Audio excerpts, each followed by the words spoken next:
Pada tahun 2015, ACP sudah mulai dibuka dan nampak ramai dikunjungi warga kota Pekalongan yang penasaran dengan konsep, suasana, dan menu yang dihadirkan. Walaupun kafe milik Hakim ini kategori besar, namun harga yang ditawarkan tidaklah terlalu mahal dan bisa dijangkau oleh pelajar yang ada di kota Pekalongan. Untuk berbagai jenis kopi, harga mulai dari Rp12.000 saja.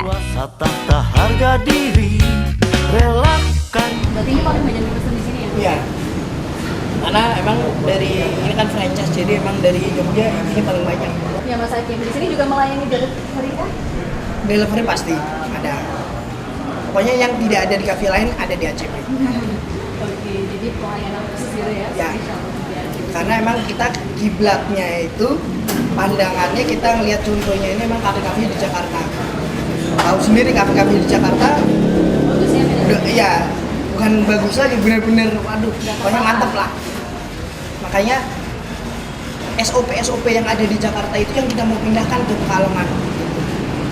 Dan adanya SOP kan pastinya ada aturan yang memang perlu dipahami oleh karyawan. Bagaimana melayani konsumen seperti itu? Apakah Ya, di sini diberi pelatihan seperti itu, Mas? Ya, kita setiap seminggu sekali kita ada pelatihannya, ada trainingnya, bagaimana cara menghadapi customer, terus bagaimana misalnya customer marah dan berbagai macam lah.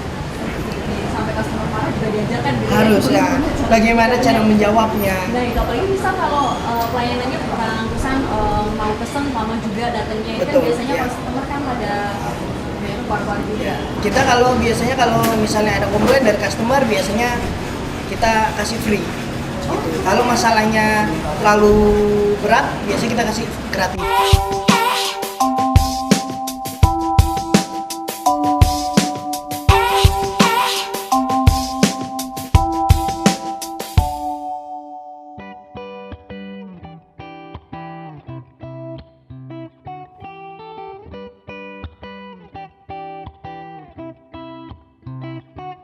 Kalau karyawan ada berapa? Karyawan di sini ada 30 ya. Dan kita untuk kesejahteraan karyawan tiap bulannya kita mengeluarkan HP iPhone 6 itu kita keluarkan tiap bulan itu 2 unit. 2 unit? Ya, 2 unit. Ya, untuk karyawan. Itu bagi karyawan yang terbaik. Jadi ada karyawan teladan. Iya, istilahnya teladan. di sini ya, untuk yang paling teladan tiap bulannya dikasih handphone. Dan kita biasanya bikin sertifikat gitu ya. Bikin sertifikat bahwa pada bulan ini karyawan ini menjadi karyawan yang terbaik gitu. Dengan cara itu diharapkan pelayanan kepada konsumen semakin baik lagi. Ya, betul. Dan untuk usaha Mas, sebelum fokus di ACP, Mas Hakim itu sebelumnya sudah pernah menjalani atau mengelola bidang usaha lain? Iya, saya pernah mengelola yang pertama di Bandung, itu Cafe and Resto. Yang kedua, saya pernah mengelola Batik Trans Travel, itu bergerak dalam bidang mobil travel ya. Itu saya juga pernah buka tiketing, itu tiket pesawat, terus paket-paket tour, itu saya pernah buka di Jakarta. Terus selanjutnya saya pernah buka game online. Terus saya juga pernah buka kedai kecil saya pernah buka juga. Banyak juga ya, dan dimulai waktu SMP. Ya, jadi dari pengalaman itu sekarang diterapkan lagi di ACP gitu kan, apa kekurangan yang dulu gitu sekarang diterapkan lagi.